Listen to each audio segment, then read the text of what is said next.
Bihar government को हमको लगता है पहले से सारी वस्तु स्थिति पता थी, क्योंकि जस्ट इससे पहले वेस्ट बंगाल का भी यही केस हुआ था। तो ये लोग भी गए थे सुप्रीम कोर्ट और फिर वापस होना पड़ा था। तो बिहार के लिए मेरे ख्याल से कुछ अलग रूल उस तरह का नहीं बनना था।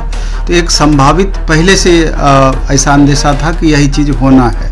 तो कहीं ना कहीं हमको लगता है कि छात्रों को कुछ दिन उलझा के रखने वाली बातें भी थी, क्योंकि मे भी अब जो भी बीएड अभ्यर्थी हैं तो उनको एक आशा की किरण दिखी कि गवर्नमेंट आगे बढ़ी है, तो मे भी हम लोगों के लिए कुछ उस तरह का रिजल्ट निकल करके बाहर आए, हम लोगों के लिए पॉजिटिव रिजल्ट निकल करके। बिहार में 1,70,000 से ऊपर शिक्षकों की नियुक्ति होनी है। ऐसे में मामला बीएड वाले अभ्यर्थियों को लेकर सुप्रीम कोर्ट में पहुंचा हुआ है। देखिए, कल सुनवाई हुई थी। ऐसे में देखा जाए तो एसएलपी दायर किया गया था नीतीश सरकार के द्वारा। एसएलपी को वापस ले लिया गया। सुनवाई के बाद हमारे साथ बात करने के लिए नवीन सर जुड़ेंगे, बात करेंगे। सर, जिस तरीके से कल सुनवाई हुई है, ऐसे में जो एसएलपी दायर किया गया था नीतीश सरकार के द्वारा, उसको वापस ले लिया गया।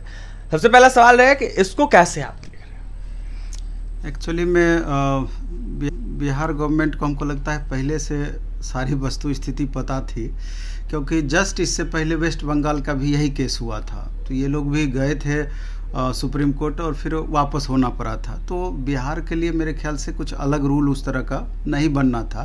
तो एक संभावित पहले से ऐसा अंदेशा था कि यही चीज़ होना है।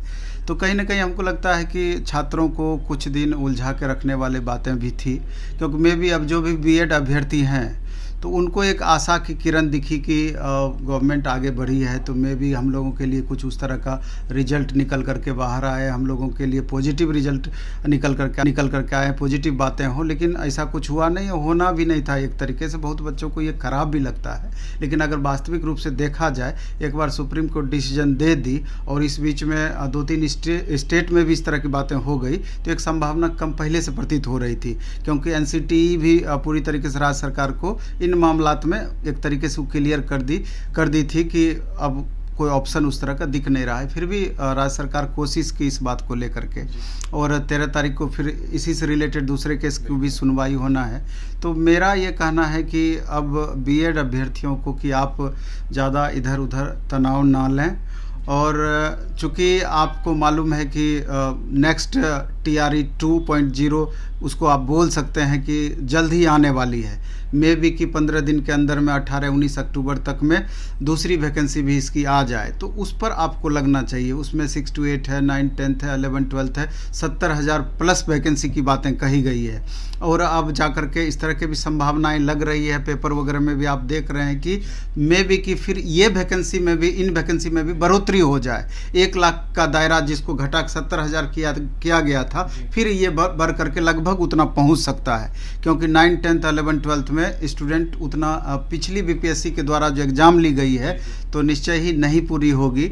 तो उस वैकेंसी को भी नई वैकेंसी में ऐड करने की बातें कही जा रही है। अगर ऐसा हुआ तो और भी ज़्यादा स्टूडेंट को फ़ायदा हो सकता है। हाँ, अब ये अलग बात है कि इस बार जो स्टेट का एग्ज़ाम लिया गया, समय तो बहुत कम दिया गया था, लेकिन क्वेश्चन का लेवल जिस तरह का दिया गया, अगर 1-2 पेपर को हम छोड़ दें, जैसे साइंस को 9, 10 साइंस को छोड़ दें, या फिर 11, 12 में कंप्यूटर को छोड़ दें, तो लगभग क्वेश्चन ठीक ठाक था, नॉर्मल क्वेश्चन था। यही कारण है कि लगभग 80% स्टूडेंट स्टेट में पास हुए। तो स्टेट में अगर 80% स्टूडेंट पास हुए हैं तो आगे चल कर के कंपटीशन लेवल उतना ही ज़्यादा बढ़ गया है।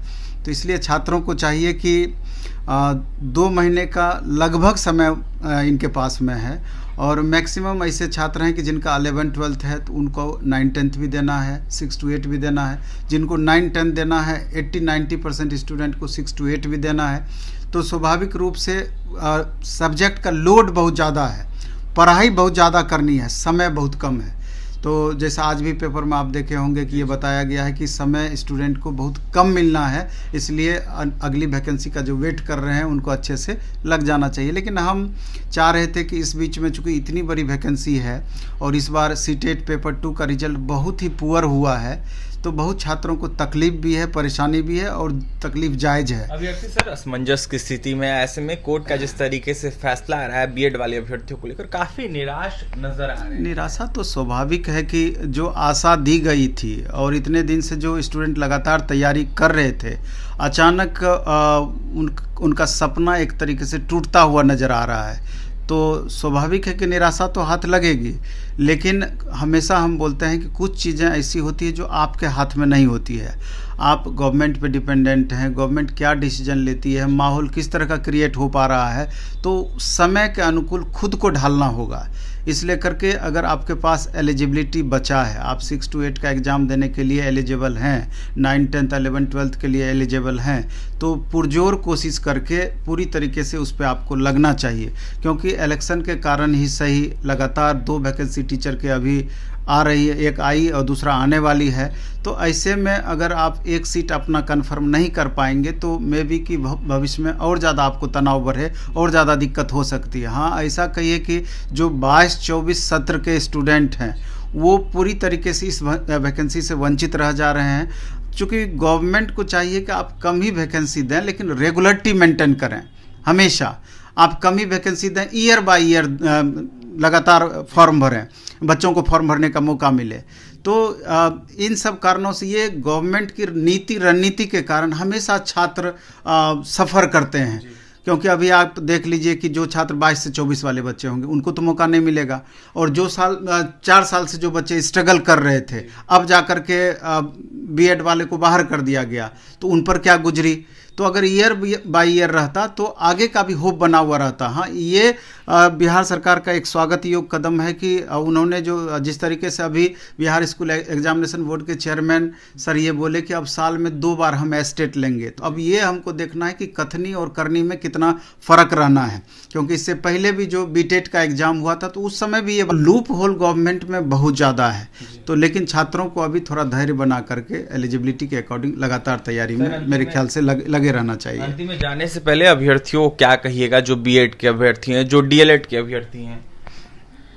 जैसे जो डीएलएड के अभ्यर्थी हैं तो उनको तो अगर पिछला एग्ज़ाम दिए होंगे तो उनके लिए तो एक गोल्डन अपॉर्चुनिटी हो गया। तो स्वाभाविक है कि उनकी खुशी कई गुना बढ़ गई, क्योंकि 3,90,000 छात्र बाहर हुए, 3,80,000 छात्र बने हुए हैं।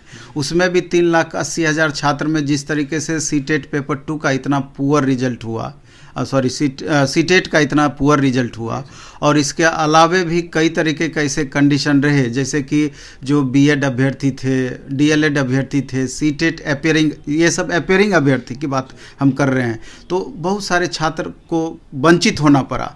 तो एक अच्छा अपॉर्चुनिटी डीएलएड पास बच्चों को मिला है, तो निश्चित रूप से इसमें उनके लिए तो बहुत बेहतर रहा। अब आगामी जो बीएड पास अभ्यर्थी हैं तो वो नेक्स्ट वैकेंसी में इसका अधिक से अधिक लाभ उठा करके खुद को संतुष्ट करने का प्रयास करें। 6 to 8 में जो वैकेंसी आएगी उसमें 6 to 8 है, 9, 10 जो स्टेट पास किए होंगे, 11, 12 होंगे, उनकी बात हम कर रहे हैं। लेकिन हम यही कहना चाहेंगे कि खास करके अगर 9, 10 की हम बात करें तो 9, 10 में आप देखेंगे कि जो अभ्यर्थी हैं स्टेट पास किए हैं, बहुत खुश अभी तत्काल नहीं होना है स्टेट पास होकर के। जब फाइनल सिलेक्शन आपका हो जाएगा तो आप बहुत खुश होंगे तो चलेगा, क्योंकि कंपटीशन लेवल इतना ज़्यादा बढ़ गया। अगर हम मैथ की बात करें तो 2200 सीट 9, 10 में मैथ का है और 52,000 स्टूडेंट पास किए। तो आप समझ सकते हैं कि पिछले भी बहुत सारे बच्चे होंगे, कंपटीशन लेवल कितना हो गया है, बढ़ गया है। तो इसलिए करके जो 9, 10 के स्टूडेंट हैं 100% 11, 12 के सिलेबस, एनसीईआरटी सिलेबस को भी मेंटेन करके चलने का प्रयास करेंगे। अगर मैथ में इस बार सरल क्वेश्चन पूछा है, एसएसटी में इजी क्वेश्चन पूछा है, बीपीएससी जो एग्जाम आयोजित की थी, लेकिन साइंस में अगर 11, 12 लेवल का पूछ दिया है या उसे टफ लेवल का पूछ दिया, तो अगली बार हो सकता है कि मैथ में भी लेवल उसी लेवल को आपको बढ़ा दे, 11, 12 लेवल का। हो सकता है कि एसएसटी में भी लेवल काफ़ी बढ़ा दे। इसलिए ज़्यादा पढ़ने में कोई बुराई नहीं है। तैयारी सर कैसे करें अभी? उसी की बात हम कर रहे हैं कि एनसीईआरटी पैटर्न का 9, 10 के बच्चे 12 तक निश्चित रूप से पढ़ें। अगर उतना तक आप मेंटेन कर पाते हैं, 11, 12 का अगर सिलेबस अच्छे से देख पाते हैं, तो वो सिलेबस और उससे रिलेटेड क्वेश्चंस अगर पूछे जाएंगे एग्जाम में, वो आपको भीड़ से अलग करेगा, क्योंकि सामान्य क्वेश्चन तो सभी बच्चे बनाएंगे, इस बात को ध्यान रखना है।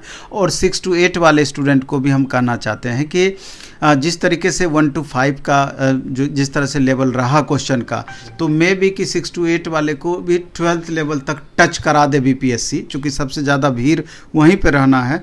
तो उनको भी 6 to 8 SCRT और उससे ऊपर NCERT प्लस SCRT के सिलेबस को मेंटेन करके चलें।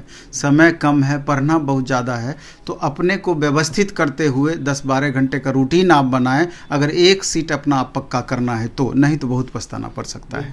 10-12 घंटे का अभ्यर्थी रूटीन बनाए। जो बीएड वाले अभ्यर्थी हैं, आने वाले समय में जिस तरीके से वैकेंसी आगे इसको देखते हुए अभ्यर्थी तैयारी करें, नहीं तो आगे चल के पछताएंगे। नवीन सर मूल मंत्र अभ्यर्थियों को दे रहे थे, तो वहीं क्या कुछ कह रहे थे शिक्षक नियुक्ति को लेकर, SLP को लेकर आपने सुना है। सुप्रीम कोर्ट का कल फैसला है। ऐसे में 13 तारीख को फिर सुनवाई होनी है। अभ्यर्थियों की नजर उस पे है, लेकिन उससे ज्यादा अभ्यर्थी अपने पढ़ाई पे नजर दें, ध्यान दें, क्योंकि वैकेंसी फिर से आने वाली है। ऐसे में बीएड वाले अभ्यर्थी निराश ना हो, उनको लेकर भी कहीं ना कहीं बहाली आएगी और ऐसे में उनको भी बहाली में शामिल करवाया जाएगा।